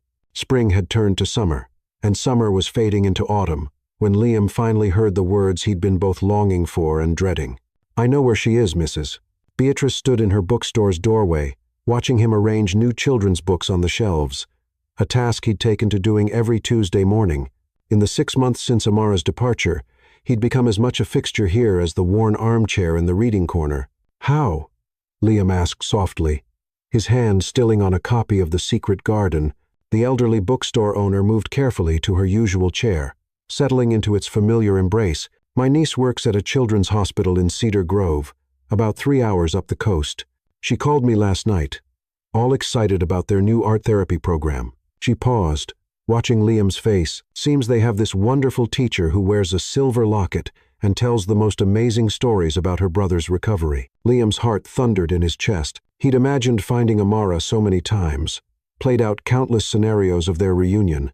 But now that the moment was real, he felt almost afraid. "She's happy there, Mrs." Beatrice continued gently, teaching art to sick children, helping them find joy in creating beauty during their hardest moments. "It's very Amara." Yes, it was. Of course, she'd found a way to turn her own experience with Jalen's illness into something that helped others. That was who she'd always been, who she'd tried to show him she was beneath all the designer clothes and society events he'd pushed on her. "When did she start working there?" he asked, trying to keep his voice steady. "About 3 months ago, after she finished setting up that community art program in Bristol." "Mrs." Beatrice smiled at his surprise. "Oh yes, she's been busy. My niece says the children adore her. She spends extra time with the ones whose families can't visit often, reads to them, teaches them to draw their dreams." Liam sat heavily in Amara's old reading chair, emotions washing over him in waves. She was okay. She was doing meaningful work. She was still wearing the locket with her parents' pictures, the one true piece of jewelry she'd ever cared about. "I shouldn't go to her," he said finally. "She left for a reason. She's built a new life." "Mrs." Beatrice made a sound that might have been a laugh or a sigh. "You've changed, Liam Carter. The man who first walked into my shop, looking for traces of his runaway wife, would have jumped into his expensive car and rushed to reclaim her. But this man," she gestured to his paint-stained jeans and casual shirt, "this man understands that love isn't about possession. I understand a lot of things now that I wish I'd understood then." The next few days passed in a blur of internal debate. Liam threw himself into community center work, trying to distract himself from the knowledge burning in his mind. Cedar Grove. She was in Cedar Grove, teaching art to sick children, probably wearing one of her simple cotton dresses, her natural hair arranged in those elegant twists he'd once foolishly thought needed updating for society events. One evening, he found himself in the warehouse where he'd stored the contents of the vintage room. Everything was carefully preserved. The record player, the antique furniture, the photographs he'd had restored, the diamond necklace that had been the final straw sat in its velvet box, untouched. Liam opened the box, letting the stones catch the dim light. Once, he'd thought this was the perfect gift, expensive, showy, a way to display his wealth and her beauty to the world. Now, he saw it differently. The necklace wasn't a gift of love. It was a symbol of everything he'd gotten wrong. Making a sudden decision, he drove to the community center the next morning. Ezra was there, overseeing repairs to the aging heating system. "I need your help," Liam said, holding out the velvet box. "I want to sell this and use the money to establish an art therapy program here, like the one Amara used to run." Ezra opened the box, whistling softly at the diamonds. "That's a lot of funding." "It's what I should have done in the first place," Liam replied. "Instead of trying to turn Amara into someone she wasn't, I should have supported who she actually was." The sale of the necklace provided enough funding to not only establish the art program, but also renovate the center's entire third floor into proper studio spaces.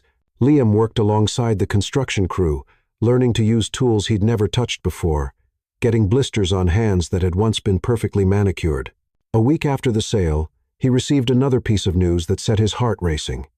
The children's hospital where Amara worked was looking for donors to expand their art therapy program. The universe, it seemed, was offering him a chance. "But how do I do this right?" he asked his mother over dinner in his modest brownstone. "I can't just show up with a big check and expect her to fall into my arms." Celeste Carter, who had surprised everyone by adapting beautifully to her son's simpler lifestyle, considered the question carefully. What would the old Liam Carter have done? Made a grand gesture, thrown money at it, turned it into a media event to show what a generous person I'd become. He ran a hand through his now longer hair. Everything that would make Amara run again. And what does this Liam want to do? He was quiet for a long moment, pushing food around his plate.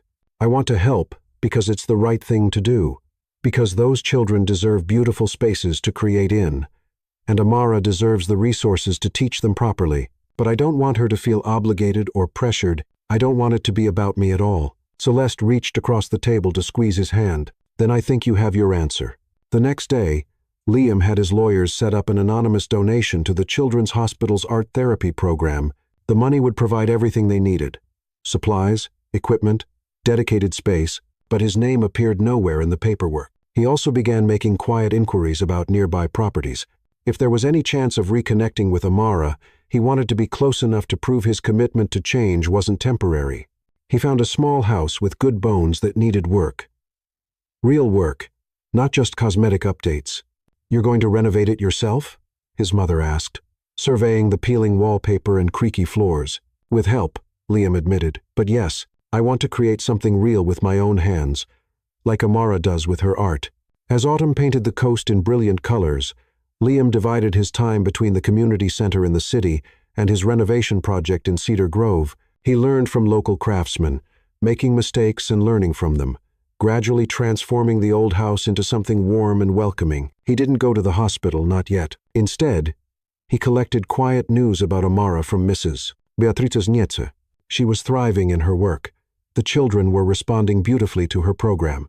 She seemed happy, though sometimes a certain song on the radio would make her eyes go distant, and she'd touch her locket with a look of remembered pain. One crisp October morning, Liam stood in what would become the house's library, carefully restoring the original hardwood floors. Through the window, he could see the hospital in the distance, its modern architecture a stark contrast to the historic homes around it. "I'm doing this right this time," he whispered to the empty room. "No grand gestures, no public performances, just real work, real change, real love." He'd written another letter the night before, adding to his collection of unsent words. "Dearest Amara, I'm closer to you now than I've been in months, yet I'm forcing myself to stay away." The old Liam would have burst into your art therapy session with cameras and grand declarations. He would have tried to win you back with money and showmanship, missing the point entirely again. But I'm learning that love isn't about possession or display. It's about support without demands, care without conditions, truth without performance. I've seen some of your students' artwork displayed in the hospital lobby. Their joy shines through every brushstroke, every crayon line. You're doing what you were always meant to do, helping others find their light in dark moments, just like you helped me find mine, though I realized it too late. The house I'm renovating has a perfect space for an art studio. Large windows, northern light, wooden floors that have seen a century of life. Sometimes I imagine you painting here, teaching here, filling this space with the creativity you bring to everything you touch. But that's getting ahead of myself. First, I have to prove to you and to myself that this change is real and permanent, that I've learned to value what truly matters. I love you, not as something to display or possess, but as someone to cherish and support. When I'm ready to tell you this in person, I hope you'll find that the man standing before you is finally worthy of your kind of love. Until then, I'll keep working, keep learning, keep becoming real. All my love, Liam. He folded the letter carefully and added it to the growing collection in his workshop, then returned to his work on the floor, each careful movement bringing him closer to the man he needed to be. In the distance, a group of children's laughter drifted from the hospital's outdoor playground. Liam paused in his work, wondering if Amara was out there with them, teaching them to find beauty in simple moments. Soon, he promised himself, soon, I will find a way to show her that her leaving didn't break me. It rebuilt me into someone real. Someone who understands that love isn't measured in carats or captured in society photographs. Someone who is finally ready to love her the way she deserves to be loved truly, deeply, and without pretense. Chapter 10. Reunion. The children's art therapy room at Cedar Grove Hospital was alive with color and laughter. Amara moved among her students, her simple cotton dress splattered with paint, her natural hair tied back with a colorful scarf. She paused beside a young girl working on a butterfly painting, offering gentle encouragement. "The colors are perfect, Lila," she said softly, watching the child blend purples and blues, just like the butterfly we saw in the garden yesterday. 6 months had passed since she'd left her life as Mrs. Liam Carter. The diamond necklace that had felt like a collar, the designer dresses that had never quite fit right, the endless social performances, all of it seemed like a distant dream now. Here, surrounded by children finding joy through art despite their illnesses, she'd found her true purpose. The sudden expansion of her program had been unexpected but welcome. An anonymous donor had provided everything they needed: art supplies, equipment, even funds to renovate a dedicated space. Amara had her suspicions about the source, especially after hearing about Liam's transformation through occasional news that reached her. But the donation had come with no strings, no public announcements, no attempts to contact her. If it was him, He'd finally learned the value of quiet generosity. "Miss Amara," called Theo, a 7-year-old undergoing chemotherapy, "can you help me with my house?" She moved to his easel, smiling at his artwork. He was painting a small house with a garden, similar to the ones in the historic neighborhood near the hospital. "It's beautiful, Theo. Tell me about it." "It's the house down the street, the one being fixed up. I see the man working on it from my window. He waves to us sometimes when we're in the playground." Amara's heart stuttered. She'd seen the house too, had watched its gradual transformation over the past weeks. Sometimes, in early mornings or late evenings, she caught glimpses of a tall figure working there. She'd never let herself look too closely, afraid of what or who she might recognize. The afternoon session ended with their usual ritual, displaying new artwork on the gallery wall and celebrating each child's creativity. Amara loved this part, seeing their proud faces as they shared their work. It reminded her of the community center where she'd taught before everything changed. As the children returned to their rooms, Amara began cleaning up. The setting sun painted the art room in warm golds and soft shadows, reminding her painfully of mornings in the penthouse. Watching the sunrise with Liam, she touched her locket, a habit she'd never broken. "You've created something beautiful here." The voice froze her in place, deep, familiar, but somehow different, softer, less polished than she remembered. Amara turned slowly. Liam stood in the doorway, but not the Liam she'd left. His expensive suit was replaced by worn jeans and a simple button-down shirt. His once perfect hair was longer, slightly tousled, and stubble shadowed his jaw. But it was his eyes that showed the most change.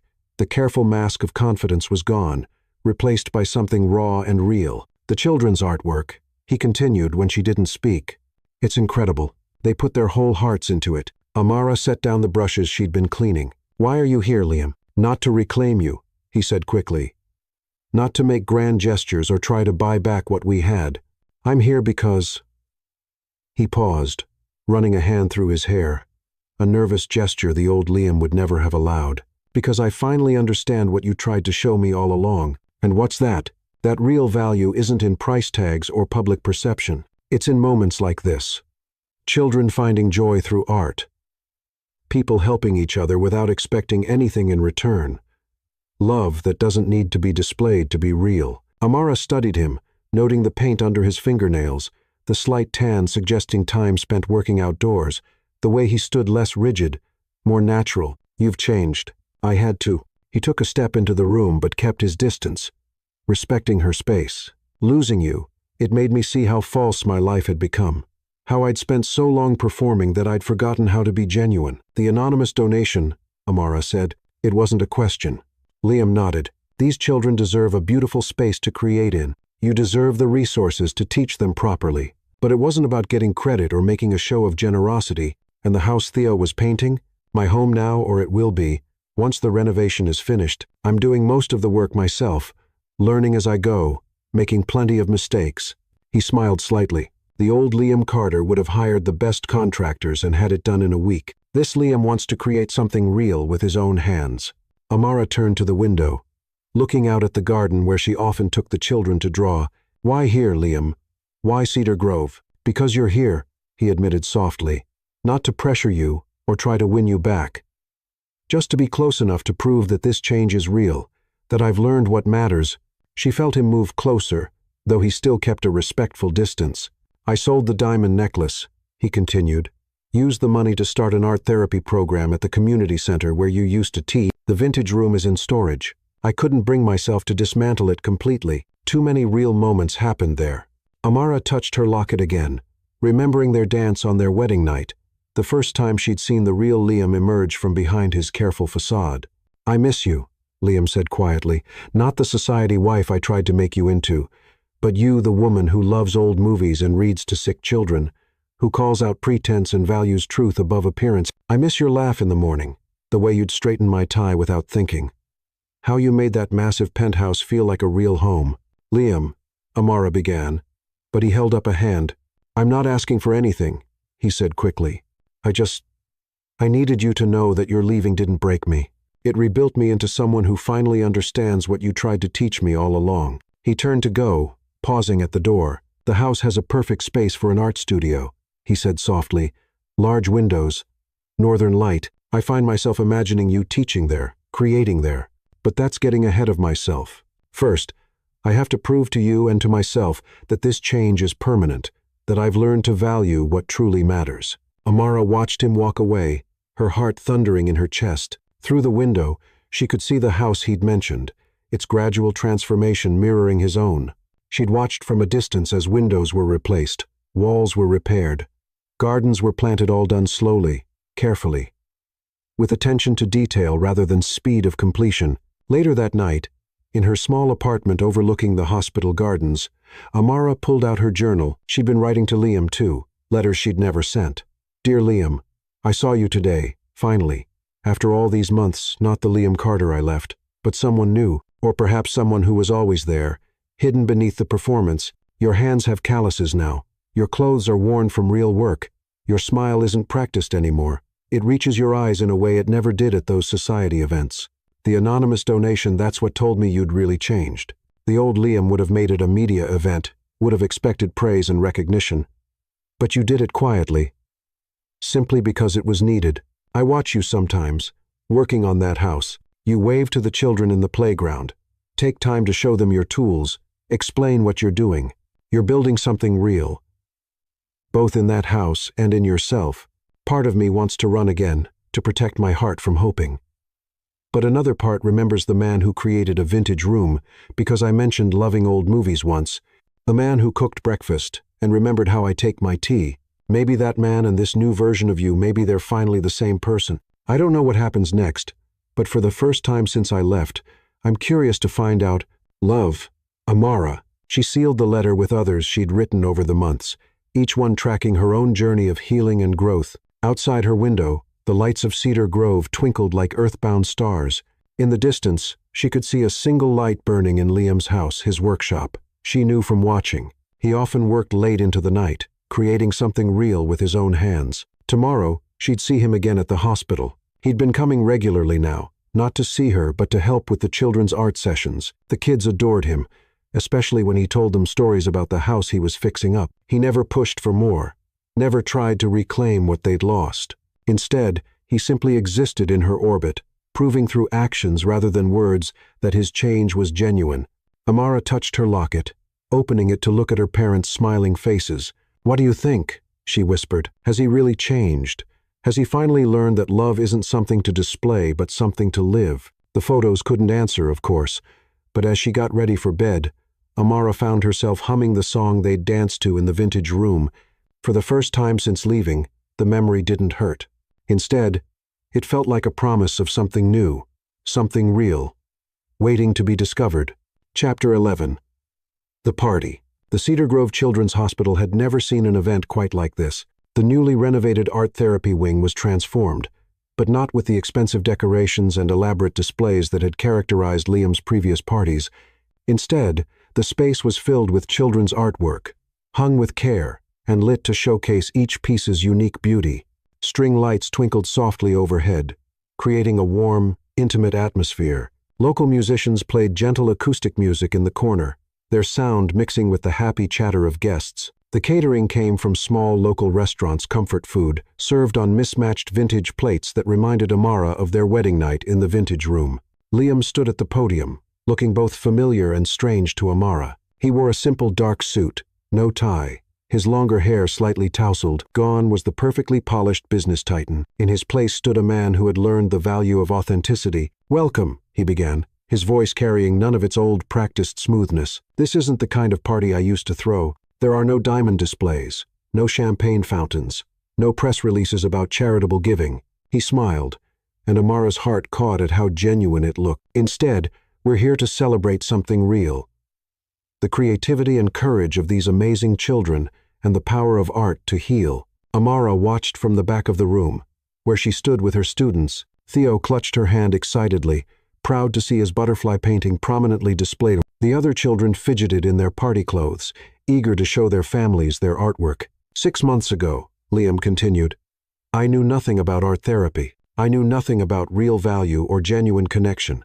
I measured everything in dollars and social impact. His eyes found Amara's across the room. Someone very wise showed me how empty that way of living was. The crowd was a mix of hospital staff, patients and their families, local community members, And, yes, some of the society figures from Liam's old world. The contrast was striking. Designer dresses next to simple Sunday best. Expensive watches alongside plastic hospital bands. The Carter Foundation is changing, Liam announced. No more galas for the sake of publicity. No more performative charity. Instead, we're focusing on real needs, real communities, real people. He gestured to the artwork around them. Every piece here tells a story of courage, of hope, of finding beauty in difficult moments. These children have taught me more about genuine worth than all my years in business ever did. Amara felt tears prick her eyes as Liam spoke about each child's work, remembering specific details about their progress and struggles. He'd been there, she realized. Really, there not just as a donor or figurehead, but as someone who had taken the time to know these children, to understand their stories. And none of this would be possible, Liam said softly, without our incredible art therapy team, led by someone who once taught me that real love isn't something to display, it's something to live, quietly and truly. In all the small moments that make up a life, their eyes met again, and Amara saw in Liam's gaze all the words he wasn't saying. This party wasn't a grand gesture to win her back. It was a public declaration of transformation, a way of showing the world and her that his change was permanent and real. After the speeches, as families mingled and children proudly showed off their work, Amara found herself drawn to the quiet garden terrace. The autumn air was crisp, carrying the scent of fallen leaves and wood smoke from nearby homes.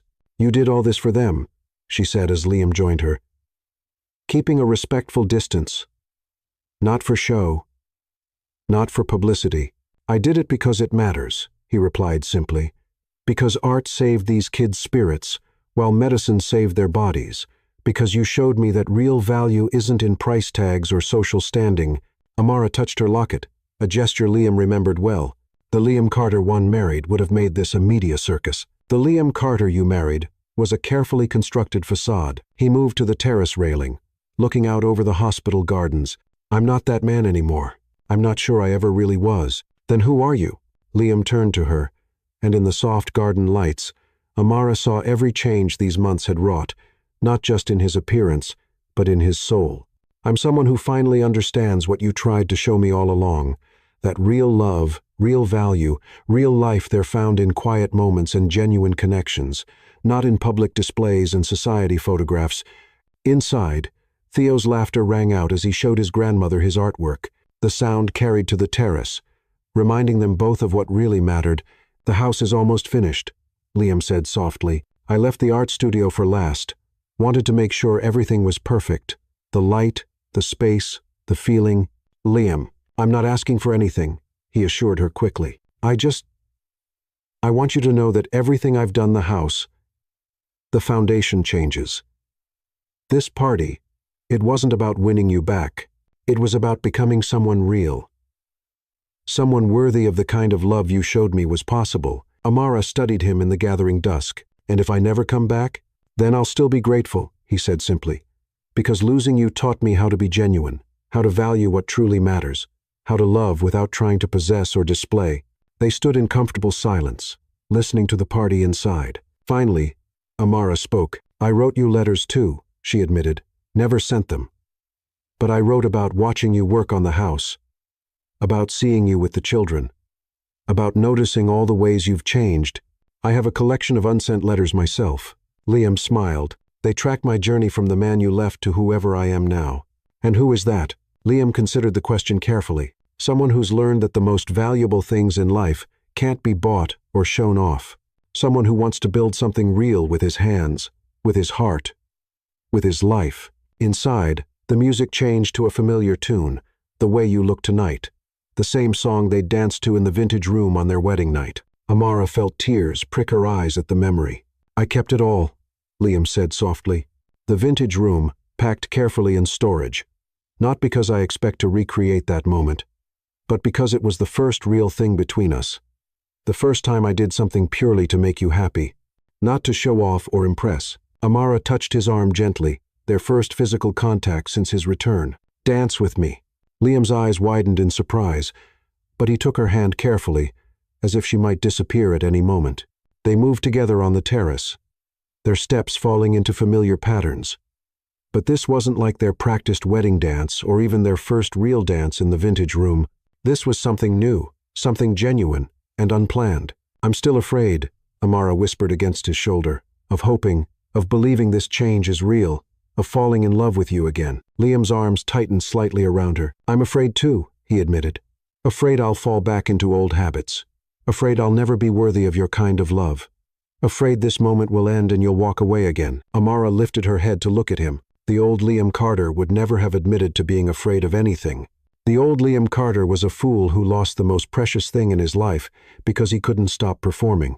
The song ended, but they stayed in their embrace, both aware that something had shifted between them. Inside, the party continued. Children laughing, families celebrating, a community coming together in genuine joy. "I'm not ready," Amara said finally, stepping back slightly. "Not yet," Liam nodded, understanding in his eyes. "I know. I'm still becoming the person I need to be, still learning, still growing, still making mistakes and learning from them. But maybe," Amara smiled softly, "maybe I'd like to see that art studio sometime. When it's finished, it will be ready when you are," Liam replied simply. And in those words was a promise, not of grand gestures or public displays, but of patient love and genuine change. They rejoined the party separately, but something had changed. A door had opened, just slightly, letting in the possibility of a new kind of love, one built on truth rather than performance, on genuine connection rather than public display, and in the golden light of the children's art wing, surrounded by real joy and authentic celebration. Both Amara and Liam felt something they hadn't dared feel in months. Hope. Chapter 12. New Beginnings. The morning sun painted Cedar Grove's historic streets in shades of gold when Amara stood before Liam's restored house for the first time. Her fingers traced the wrought iron gate, feeling the careful work he'd put into its restoration, not replaced with something expensive and new, but lovingly brought back to life. Like so many things between them now, the garden bloomed with purpose. Wild roses climbing trellises he'd built himself, herbs and vegetables growing in raised beds that showed daily attention. A stone path, laid piece by his own hands, led to the front door. Everything spoke of patience, of careful work, of real love invested in creating something genuine. "Ready?" Liam's voice came softly from behind her. He looked different now, peaceful in a way she'd never seen during their first marriage, dressed in simple work clothes, his hands showing the honest wear of manual labor. He seemed more handsome than he ever had in his expensive suits. Inside, the house took Amara's breath away. Liam had preserved its historic character while making it warmly livable. Original hardwood floors glowed with careful restoration. Walls painted in soft colors captured the natural light, and everywhere she looked showed evidence of genuine work and thoughtful detail. The furniture. She gasped softly, recognizing pieces from their vintage room. "Some pieces I built myself," Liam explained, watching her reaction carefully. "But yes, I brought the special things. The record player, the photographs, the memories worth keeping." They moved through the house slowly, Liam showing her how he'd restored each room with his own hands. The kitchen, especially, showed his growth, warm and welcoming, with a well-used cooking space rather than the showpiece kitchens he'd once preferred. "And this," he said finally, leading her upstairs, "is what I've been working on most recently." The art studio was perfect. Huge windows facing north for ideal light, original wooden floors sanded smooth, built-in storage for supplies, and a reading nook filled with children's books. Through the windows, she could see the hospital where she taught, close enough for her students to visit for special lessons. A smaller room connected to the studio held her old teaching desk from the community center. Restored to gleaming beauty, photographs of her parents hung on the walls, along with framed artwork from her students over the years. And there, in a place of honor, stood their wedding photo, not the formal society shot, but a candid moment of them dancing in the vintage room, both laughing at some forgotten joke. "I'm not asking you to move in," Liam said quickly. "I'm not asking for anything except a chance to show you who I've become. This space, it's yours, whether we're together or not. The children need it. And you deserve a place to create and teach that's truly yours." Amara turned to him, really looking at the man he'd become. Gone was the carefully constructed facade of Liam Carter, business titan. Instead, she saw someone real. Someone who had learned to value authenticity over appearance, Thunder rumbled in the distance as the first drops of rain began to fall. They watched from the studio windows as the garden welcomed the shower. Roses nodding under the gentle percussion. "Dance with me," Liam asked suddenly. He moved to the record player she hadn't noticed in the corner. The familiar notes of The Way You Look Tonight filled the studio, but this time there were no cameras, no audience, no performance. As they moved together, Amara felt the difference in him. His arms held her gently but securely, his movements natural rather than practiced. This was the real Liam, the one she'd glimpsed in private moments during their first marriage, now living freely in the light.